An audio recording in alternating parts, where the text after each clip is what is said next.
Hey, super excited to spend some time with you guys today. I want to thank Pastor Terry for giving me the opportunity to share this message. I share this message full time. I talk to a lot of educators, but people really all over the country about how to support people impacted by trauma. But today's really unique and special for me because I get to discuss how that interacts with my faith. And that's not something I normally get to do. So this is a wonderful opportunity for me, and it's an honor to be up here. And I hope we can all learn and grow together today. I'm going to jump right in the deep end of the pool. If you want to learn more about me and how I got here and all that stuff, grab me after service. But I want to jump into the meat and potatoes of this. And we're going to start off with the real story of a real kid. We're going to call this kid Johnny. It's not his real name or picture, so don't stick the lawyers on me for confidentiality violations. But this is a real kid. Lives not far from where I live, and I live in Holt Summit, Missouri. But these kids don't exist to the state of Missouri until they get dropped in public school. Nobody knows what's going on in their lives. Their needs being met, are they not being met, until they just show up at school. And Johnny showed up as a 6-year-old in a mid-Missouri kindergarten. He had holes in his shoes, holes in his clothes, dirty, unkept, wild man hair. You guys know what I'm talking about. And he really spent his first day of school running and hiding under desks, hiding under chairs. He went to lunch. He didn't know how to use a spoon or a fork. He'd never seen those things before. And so this kid obviously hasn't gotten everything he needs. And so the school called mom to try to get some resources in place. Call mom, no answer, no reply. They eventually make the hotline. Missouri Children's Division went to the home. Mom is battling severe methamphetamine addiction. The home is in complete disarray. Who knows what this kid's been through? And that's the case of the vast majority of kids I've worked with. I don't know their story. I don't know what happened to them. A lot of times we don't know our own story. A lot of trauma happens before we can even form memories. Trauma impacts on memories are stored and recalled, and we're all experts at minimizing our own stuff, aren't we? We're really good at that. But we were fortunate the state took him into custody. They placed him with grandma, what we call kinship placement. He didn't have a relationship with his grandma at that time, so he kept running away from grandma's house. Johnny was a runner, and you'll see this with these little kids. They just take off without thinking about where they're going. But we built a really good team around grandma, because grandma got him clean clothes, a bath, and a haircut, and some new shoes, and all of his problems went away, right? Isn't that how it works? I wish it was that easy. But grandma helps achieve safety, and you're going to hear me say this a lot today. People need safety first, then they need connection, then they can learn. Safety, connection, learning. Grandma helps achieve at that foundation of safety. That's when I got involved. I did community-based mental health at that time, so I worked with grandma in the school to make sure both environments looked the same so this little boy could grow quicker. And we built a great team around that. He had a male school counselor that helped him learn how to connect with people, how to make friends, how to deal with conflict, how to take turns, how to socialize. And he had a really good kindergarten teacher. One of those snake charmers. You guys have one of those in your school? Really good structure, really good routine. That helps kids feel safe. But more than anything, she met this little boy with unconditional love every day. Because I'm not going to lie, this little guy made her job hard every single day. But she knew he was struggling because some bad things happened to him, and she was going to be part of the solution, not part of the problem. And so what we're going to do is we're going to follow his story throughout the presentation. You guys are all smart people. Lots of early childhood trauma is a strong predictor of negative outcomes. This kid's going to need some heroes if we're going to get the outcome that we want. All right, we'll go to the next slide. I want to touch on the ACE study real quickly. This is a huge landmark study. They looked at over 17,000 people. This is the largest longitudinal study in human history. They want to figure out how much trauma does the American public, what happens to them, and what happens to them after those traumatic events. And I'm just going to give you the short version of this, but what they found is about 20% of the people in this community are significantly impacted by childhood trauma, have had at least 4 or more significant traumatic events. So what I think a lot of people don't realize is how common it is. There's a lot of people in our community that are significantly impacted by that. And long term, it increases their chances of battling things like addiction, mental health issues, physical health issues, homelessness, etc. And so we have a lot of people in our community that are struggling, I think a lot more than most people realize. What do we do? How do we help those people grow? How do we help them heal? It doesn't have to be a negative outcome, but they are going to need extra help and support than typically they've gotten in the past. How do we deal with that? That's what we're going to dive into today. All right, so next I want to talk to you about what is trauma. And my best way to describe what trauma is anything that overwhelms your brain's ability to cope. What's traumatic for you won't be traumatic for you. It's very individualized. And I've seen it. I work with people all over the country, and some people have gone through massive events that have had very small impacts on them. I've seen other people, really small events have really, really big impacts. But the point I'm trying to make here is you don't get to decide what traumatizes you and what doesn't. It's not a moral character issue. It's not a failure. Your brain decides this was important, this wasn't. And we see this all the time with our soldiers. 2 guys fighting side by side in Fallujah. 1 severe PTSD, 1 fine. You see it all the time with 2 siblings in the same home going through a similar experience, something really common like divorce. One kid's like, yes, 2 Christmases, they're not fighting anymore. The other kid's like, my whole world's shattered. Same event, 2 totally different outcomes, okay? And so we don't want to judge people's trauma. I went through worse, they went through, I see a lot of that, people trying to, they went through worse, I went through worse. Don't judge it. We don't get to decide what impacts us and what doesn't. You know, I worked with a police officer in mid-Missouri. He got shot inside, and he got patched up, and I was working with him. He said, I'm doing great. He goes, it really hasn't impacted me. But my partner got PTSD from me getting shot. He can't do the job anymore. Can you believe it? I'm like, yes. Because what impacts one person won't impact another. Okay? How does trauma wound? When you think trauma, think disconnect. Trauma is a disconnecting problem. It disconnects us from ourselves, our ability to control our behaviors, control our emotions, learn, grow, be the person that we're meant to be. You can hop back to that last slide again for me. How does trauma wound? The biggest thing is it disconnects us from other people. The vast majority of modern trauma is interpersonal. That means people hurt people. The most dangerous thing in our world isn't lions and tigers and bears. It's people. And so what young people learn at a really young age, the dangerous things other people, what do I need to do? I need to get away from people. I need to isolate. I need to be alone, because if I'm alone, I'm safe. But all of our resilience comes from our relationships to other people. We are meant to connect with God and connect to each other. And when we're alone, we're very, very weak. We're very, very vulnerable. But for a lot of these kids, and these kids become adults, is they don't feel safe when they connect with other people. And so you'll see this. You start building that great relationship with somebody. You start connecting with them. And as soon as you start getting in close where you think the magic's going to happen, they push you away. Some people push you away with loud words, anger. Some people push you away by putting their head down, checking you out, shutting you out. But they're doing it for the same reason. Once I start connecting with you, I don't feel safe in my own bodies. And that's the wall we have to learn how to work through in order. Because what I always say, in the school system is that kid's going to push me away, I'm going to come back. They're going to push me away, I'm going to come back. They're going to push me away, I'm going to come back. Eventually, they don't push me away. You want to know why? I'm the first safe adult in their life. And if I'm safe, maybe you're safe. If we're both safe, maybe this whole room's safe. If this room's safe, maybe the world's safe. Do you see how you transform somebody's life with one relationship? That's what we're trying to do. And then God, trauma impacts how we see the whole world. Do I deserve love? Is this world safe? Are people kind? Trauma impacts all of that. And so for a lot of people, they got to start feeling safe in their own body before they can start doing some of those higher level things. So trauma is the response to the event, not the event itself. We get way bogged down, I think, on the events. It's really how your body responds to different events. We'll keep moving, guys. All right, so that's all the bad news. Boo, we got past that. Here's the good news. Your history of connection is a better predictor than your history of trauma. So trauma predicts negative outcomes pretty well. But history of connection is a better predictor than that. History of connection is the #1 predictor of life expectancy. Beats out smoking, body weight, diabetes, all these things that predict life expectancy pretty well. History of connection is the #1 predictor. That's what's so beautiful about what we're doing today, right? We're intentionally coming together and creating community every day, and that connection is life-saving. And when I learned the science behind this, guys, it was like a weight came off my back. I'm working with children who their mom abandoned them, their dad's an alcoholic. I'm laying in bed going, how am I going to fix it? How am I going to fix it? And it's overwhelming. I can't fix it. I remember laying in bed so many times thinking, I can't fix that. But you know what the science says? I don't have to fix it. I got to make sure they're not alone with it. Can I do that? Heck yes. I can show up every day and check in on them. I literally say the words all the time. You're not alone. We're going to get through it together. Because when people aren't alone, they're extraordinarily resilient. People can go through unimaginably difficult things. When they have a community of safe, loving, connected people, they are resilient.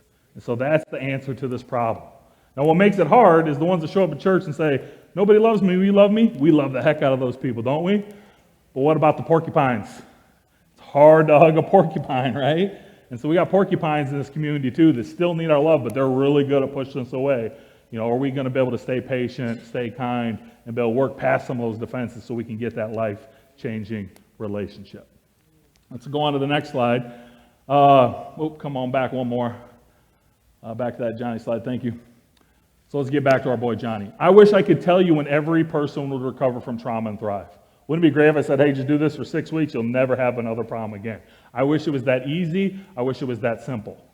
Now, I say people didn't get traumatized overnight. They don't heal overnight. It's a process. It takes time. And that's why a lot of people don't want to do this work. We live in a microwave society. Everybody wants it fixed yesterday, don't they? I don't want to see this behavior anymore. It takes time.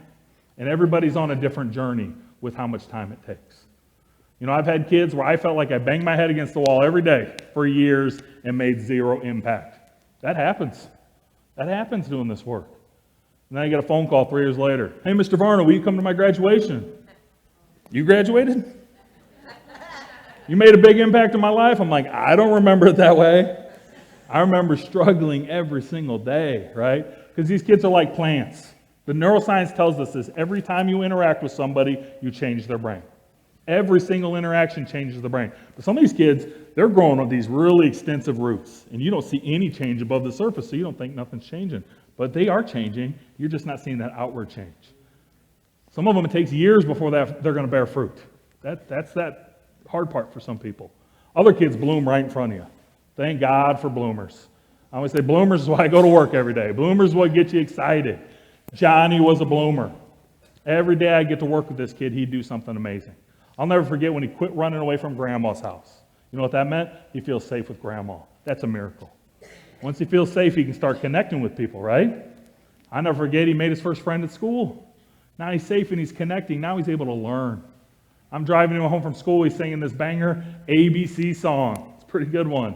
He's learning his letters. He's counting 1 to 10 on his fingers. I'm watching this little boy bloom right in front of me, and it's the best feeling in the world. I'll never forget it. It was about February of his kindergarten year. He was sitting at a table with his friends. He's laughing. He's joking. He's smiling. The school counselor came up behind him and tapped him on the shoulder, and he turned around and punched him right in the face, right in the nose. He had a double nosebleed. I got the phone call you never want to get. The principal called me and said, hey, we have to have an emergency meeting. Staff member assaulted, possible Safe School Act, possible expulsion. And my heart sank because I know I've been doing this job long enough. When kids are in foster care and we kick them out of school, there's no place for them to go.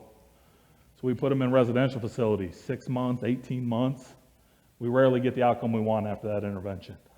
This little boy's feeling loved and safe and connected for the first time in his life.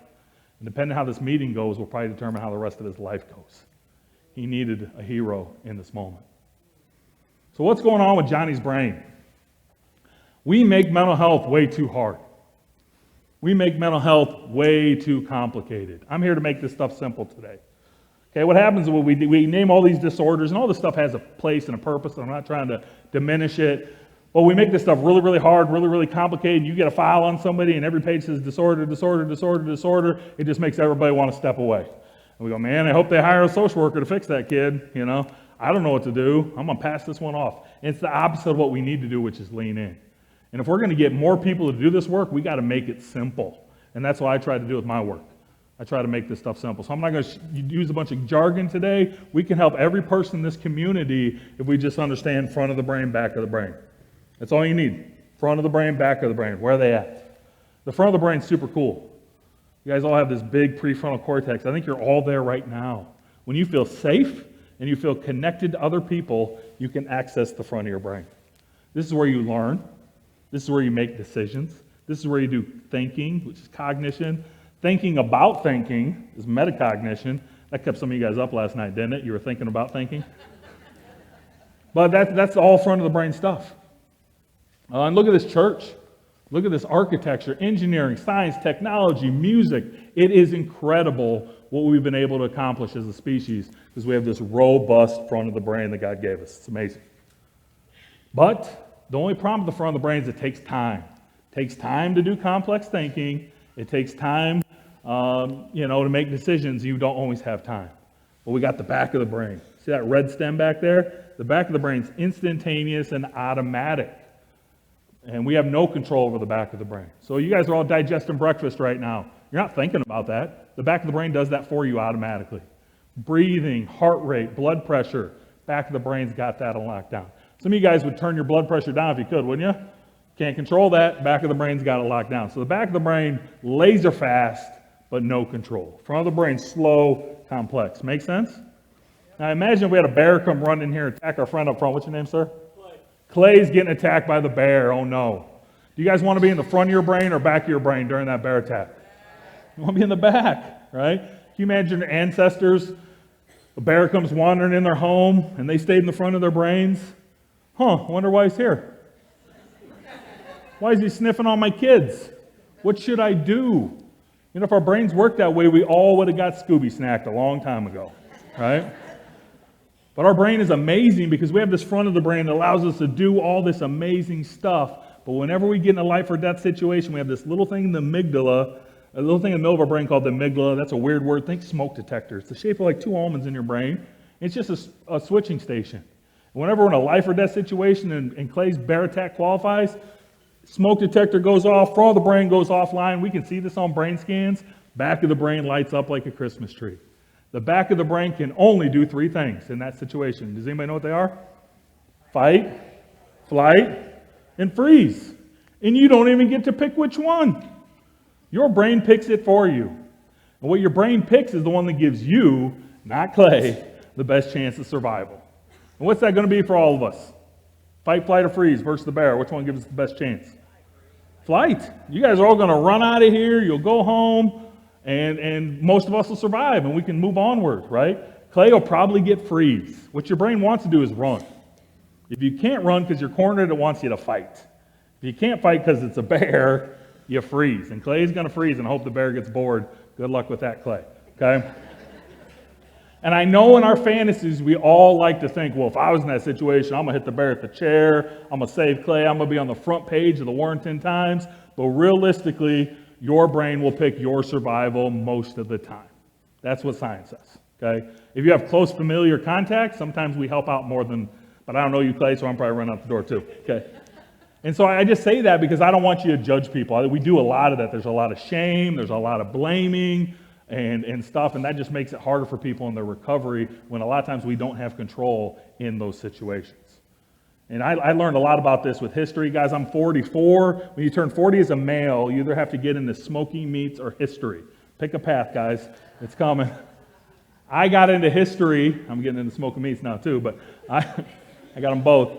But you can look at every battle in human history, you'll see soldiers fight, flight, freeze. People that are highly trained for trauma, and they still end up back here a lot. World War I is particularly cruel. Lots of soldiers on both sides were executed for cowardice. It wasn't cowardice, it was fight, and it was flight when they're met with overwhelming danger.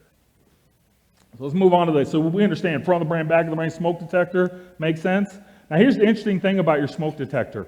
It remembers every single traumatic event of your life forever. Not 5 years, forever. But it doesn't remember it through a memory.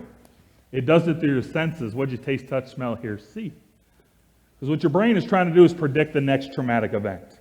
It's trying to say, I need to get back here quicker next time so I survive. And so if you guys bring me back to speak a couple months and you smell a bear, what are you going to do? Run. You don't need to see that bear. I'm gone. What if you hear a bear growl? What are you going to do? Run. And think about how many of your ancestors survived because they could respond to trauma before it even happened. Great system.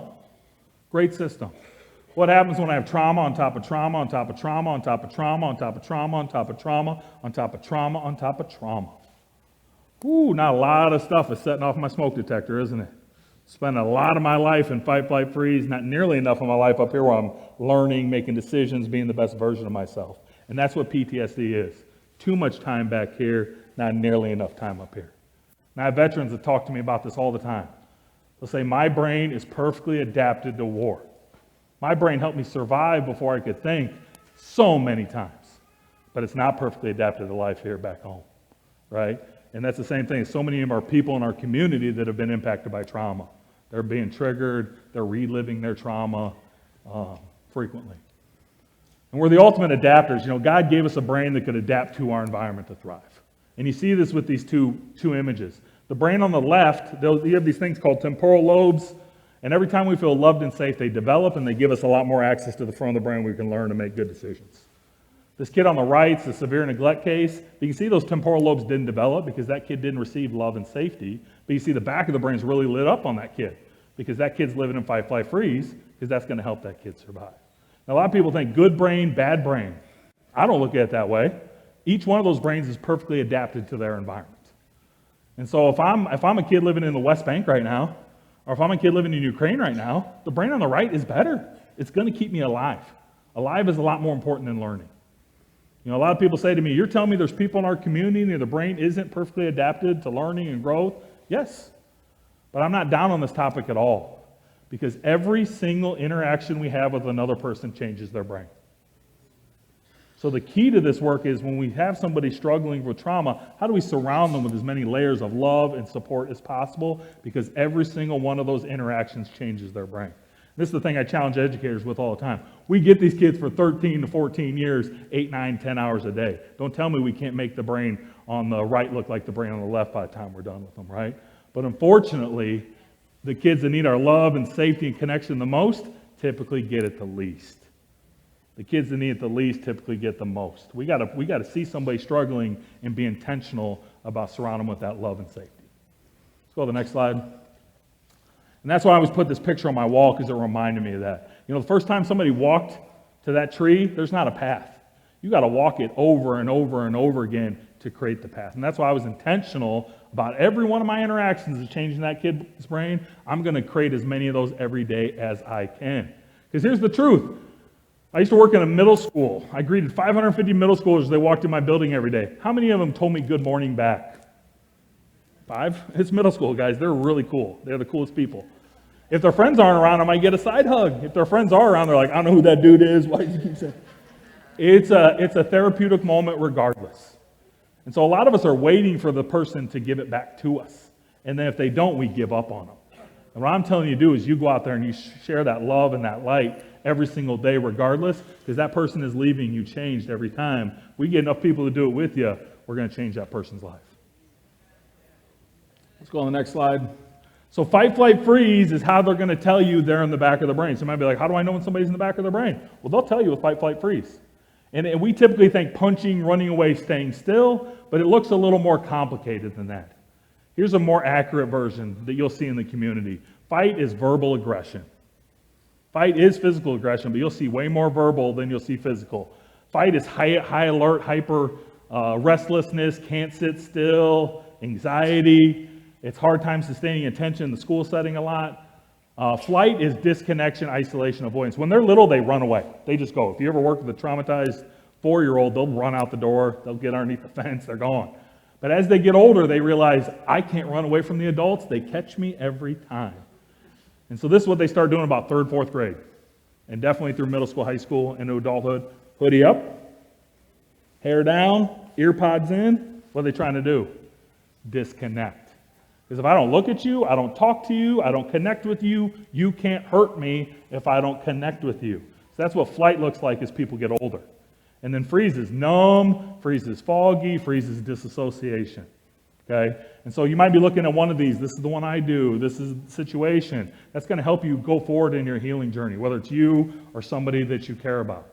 But if the response and the stressor aren't aligned, you should be thinking trauma. So if there's a bear in the room, you guys should run away. That's good. But if one of you guys just run out of here randomly right now, there's something going on. You were triggered by something.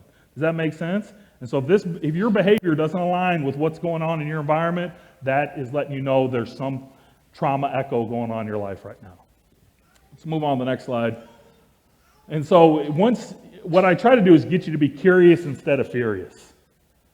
Because when you work with somebody or around somebody that's dysregulated, dysregulated means they're in fight, flight, freeze, your natural body instinct is to match their dysregulated state. So when you're around somebody that's aggressive, angry, you feel irritable. It's a thing called mirror neurons. You feel the way the people around you feel. That person that's depressed, low energy, what does it do to your energy? Ooh, you feel like you're pulled down with them. That anxious person doesn't make you feel anxious? That's real. But if you're getting curious, what just happened that caused you to get dysregulated? I look at people like puzzles. They just start making sense if you get to know them better. You get curious instead of furious, you're going to be able to stay calm. So what happened before fight, flight, freeze? That is how you find their triggers. Here's some of the most common triggers. Breaking routine is the number one answer. Routine, routine. If you're a parent, guys, routine, routine. Routine makes people feel safe. I want every day to look the same. Because the traumatized brain thinks breaking my routine equals I'm about to get hurt again, and so they get dysregulated. What I see all the time in the school setting is field trips. It's supposed to be a really fun day, right? Not for that traumatized kid. They're having a really hard time that day. It doesn't mean they shouldn't do those things. It means we should have a plan how we're going to help that kid, because if we break their routine, they're going to struggle. Feeling out of control, rejection is a big one, especially in the modern world. It's way tougher to be a kid today than it was a generation ago. We need to acknowledge it. These phones are making it so hard to be a kid. I got a whole talk on these phones. I don't want to get too in the weeds here. But the bottom line is kids face way more rejection today. It used to be if you were going to bully me, I'd hide from you. You get a couple barbs in throughout the day, right? Now, 24/7, 365, get on Snapchat. You can throw arrows at anybody you want all day long. It's way tougher to be a kid today. Being alone is a trigger. Confrontation. I always say either making it better or you're making it worse, right? Loud places, large groups. So a lot of times you have lots of people in a small space or loud noise. Those are really, really common triggers too. But it can be anything. Just hop to the next slide for me. I encourage you to get curious. You'll find them. This might feel a little bit overwhelming right now. If you're curious, trust me, you'll figure it out. The human condition is actually not as complicated as we make it out to be. I've seen some really random ones in my career because I got really curious. I had a young lady who was assaulted in the rain. Well, every time it rained, that was a big trigger for her. But no big deal. We figured that out. Rain is your trigger. Here's your set of coping skills used on rainy days. You can feel safe on rainy days. I just went to her wedding last summer. She's doing awesome as an adult because we're able to give her and equip her. Because you might be thinking, well, how the heck do these triggers stay stuck in my brain for decades? Well, if she's not aware that rain's her trigger, and every time it rains she has a big emotional response, what does her brain say? Well, rain's still not safe. Better keep having that big response to keep me safe. What happens when she has a rainy day now, and she's got 3 or 4 coping skills that make her feel safe, calm in her own body? Guess what does her brain learn? I guess it wasn't rain. I guess it didn't have anything to do with rain. And that's how we can heal and transform over time. The most minute one I ever found in my career was this kid. The teacher was wearing the same deodorant as the abusive step-parent. And that teacher just walked by the kid, and you see a big fight response come out. It took me forever to figure that one out. I had to read about it in a Bruce Perry book. But smell is a really powerful one. And a lot of people go, that doesn't make any sense. To the conscious mind, it doesn't. The subconscious just says that smell is danger.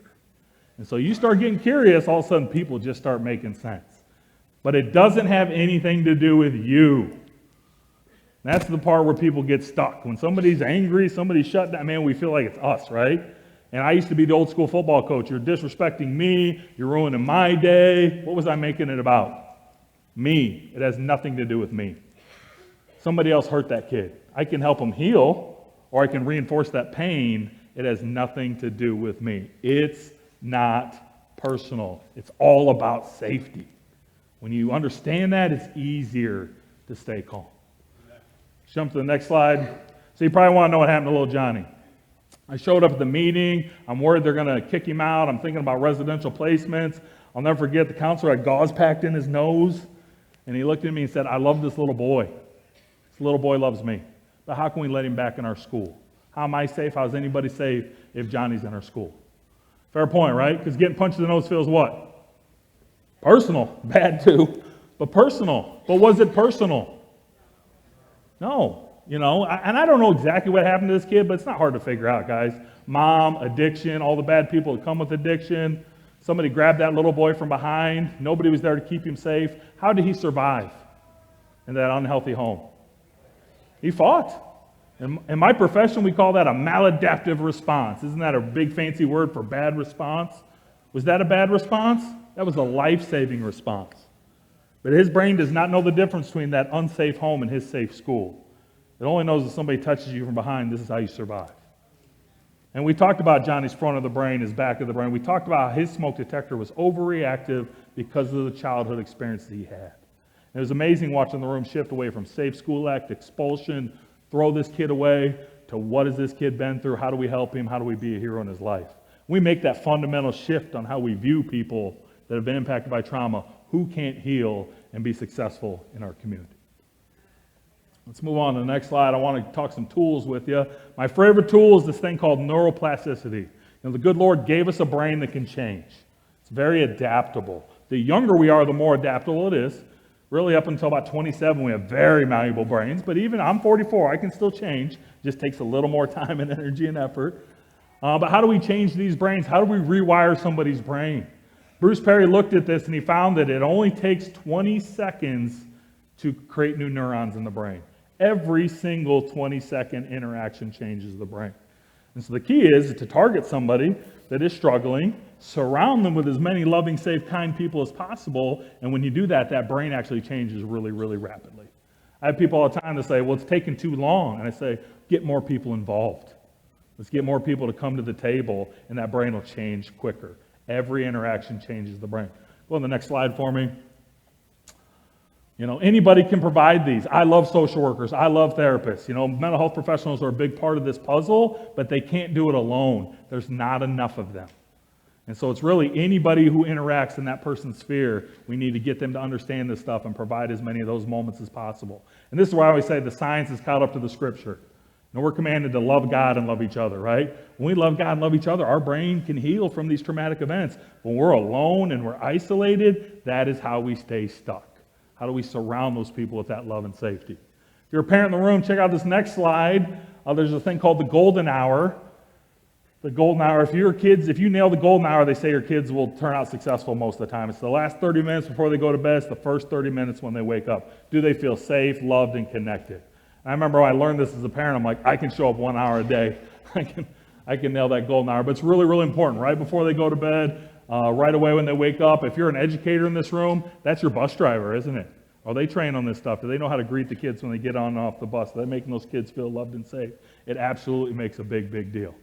And then hop to the next slide. I just want to, once again, show this picture. The first time somebody walks to that tree, there's not a path. You create the path with your feet. And that's something I put this picture and framed it on my wall in my office because it reminded me every single interaction I have with these kids changes their brain. I'm going to put as many out into the world every day as I can because they matter, whether I see the fruit or not. Because a lot of times you're going to plant seeds that somebody else gets to harvest. That's real. Sometimes they're going to bloom right in front of you, but I don't get to control that. I used to have another quote that says, my job to plant seeds is God's job to grow them. Right? I'm going to plant as many as I can, and we'll let God take it from there. Hop to my next slide, please. All right. Go ahead, one more. And one more. And one more. Another big tool, 10-to-1, positive to negative. This is one I'm going to challenge you on. 10 positive interactions for every negative. It's very easy when somebody's struggling to just be constant negative interactions, right? We go down that negative spiral. 10-to-1, positive and negative. What's this one about? If you're married in this room, a lot of people married, me too. Research says you have to get 5 positive for every negative if you want to stay married. 92% of people that don't hit 5-to-1 will be divorced within 5 years. Some of you guys are like, I got to do some work today. Go to brunch, work on this one. But it's real. That's real research. It shows you the power of having positive interactions with your spouse. Why the heck do I make it 10-to-1 then? I double it to 10-to-1 because for traumatized people, neutral is negative. They view the world through a negative lens. So when you're not talking to them, they assume you think they're dumb, worthless, stupid. They insert all these negative things because that's what they heard over and over and over again. I'm not going to let neutral kick in. I'm constantly pointing out all the things I think that make them amazing, special, and unique. Compliments are the #1 tool you have in transforming a relationship. So if you want to connect with any person on earth, compliments are a great way to do it.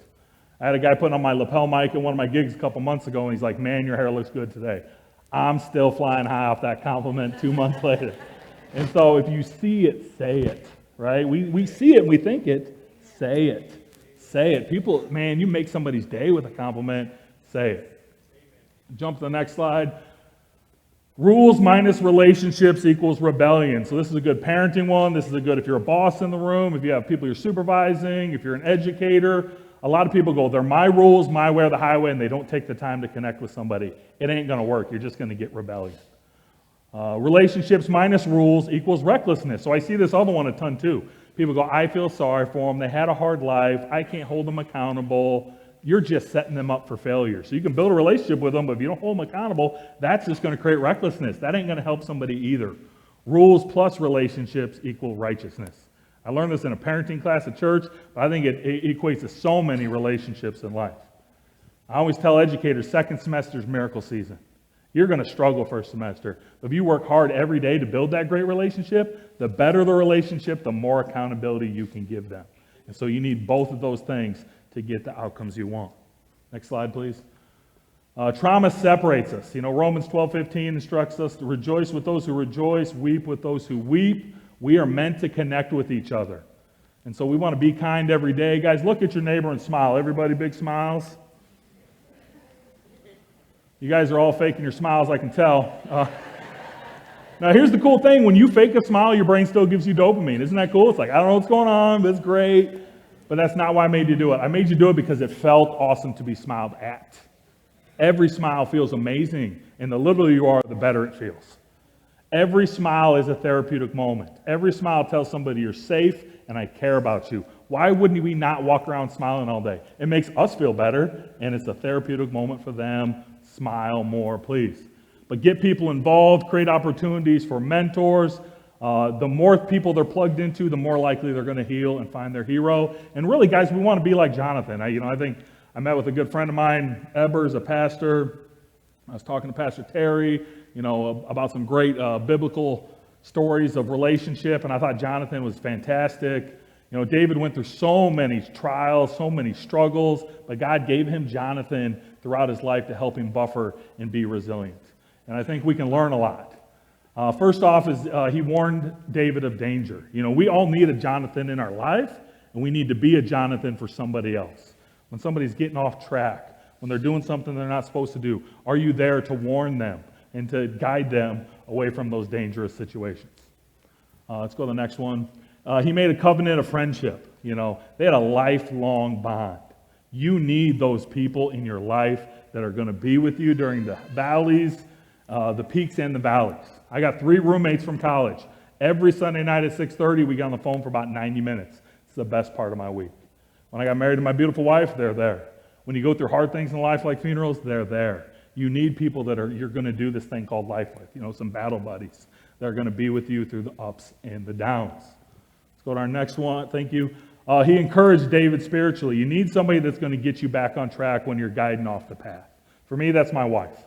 She's amazing at this. Guys, there's so many distractions in our world today, isn't there?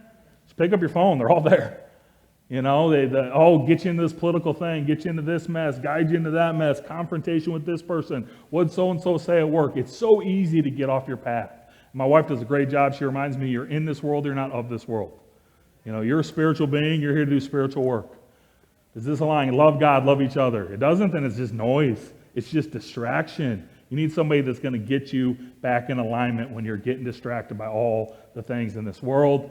And then lastly, he put David's safety before his own. Before today, I've never shared this story before, but I felt called to share it today. I'm somebody that's very passionate about his work. I'm driven by my work, but I've been fired twice. That was hard for me both times. But you know what? Both times I was fired, it was because I was advocating for abused children that did not have an advocate. When I saw those kids struggling, I see Jesus. And so sometimes when you push back against a world that wants to throw people away, it is a little dangerous. It could lead to something. Not everybody's going to be on board. Not everybody's going to be excited about the work you're doing. Do it anyway. Do it anyway, because God's got a bigger, more beautiful, amazing thing down the road for you. I know He did in my life, but I don't want to pretend like it's easy all the time, because doing this work can be really hard and can be challenging. I do want to let you know, little Johnny is successful today.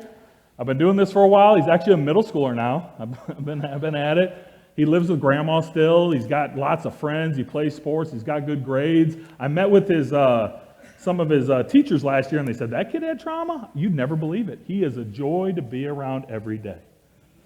Well, he didn't need anybody. Yeah, the kid deserves that love. He didn't need anybody to feel sorry for him. He needed somebody to connect with him. And here's the cool thing. This kid lives in my community. He's going to be an adult really soon. Man, some of you guys are my age. You know what I'm talking about. Life just, whoop.